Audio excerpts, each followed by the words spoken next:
Hello everyone, and welcome back to another devlog about my airborne farming simulator. Admittedly, I haven't been working on it as much lately, so there's not as many new features as usual, but there is one new addition I'd like to share that's notable for completely changing the way the game looks. New clouds. It may not seem like a big deal, but it absolutely is. The problem with the old clouds is that they weren't particularly dynamic, and tiled in a very obvious way.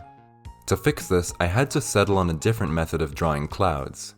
My first thought was to use some kind of noise texture, but I soon decided against it, mainly because it didn't provide enough control over the form of the clouds. I quickly moved on to using sprites that slowly drift through the sky. This solution was perfect, but it required a surprising number of considerations to get it to work properly. To start, I defined a rectangle that all the clouds would be contained in.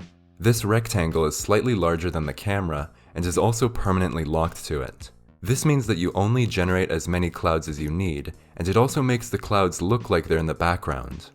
When the game is started, this rectangle is populated with a certain number of clouds that are each given a random sprite and position. Because of the different variations, it makes the scene look a lot more natural than it was before. As time passes, these clouds will move across the sky. One question that makes sense to ask at this point is what happens when a cloud leaves the rectangle? You could destroy that cloud and create a new one on the other side, but instead I chose to simply have the clouds wrap around. You can see this process take place if I force the rectangle to be smaller than the camera. This solution was easier to implement, and in a way I also think it's more elegant. The main problem is that over a long enough time, you might see cloud patterns repeat.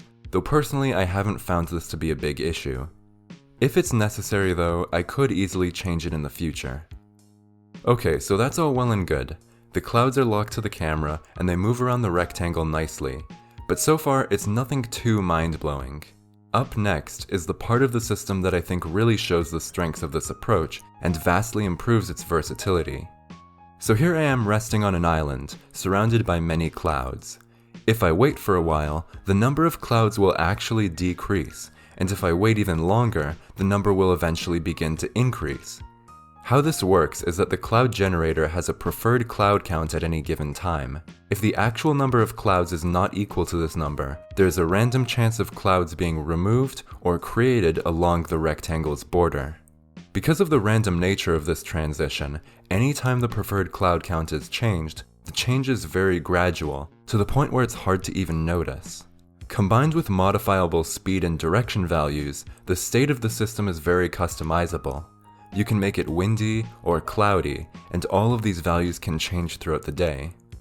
I think this makes the sky seem much more realistic and greatly improves the atmosphere of the game. Maybe none of this seems particularly impressive, but personally I feel quite accomplished taking a fairly basic background and making it more interesting. And for what it's worth, I'm probably not even done improving it.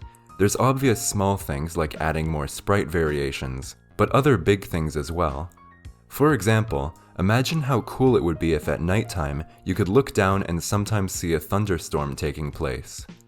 Anyway, I hope you enjoyed this somewhat shorter devlog.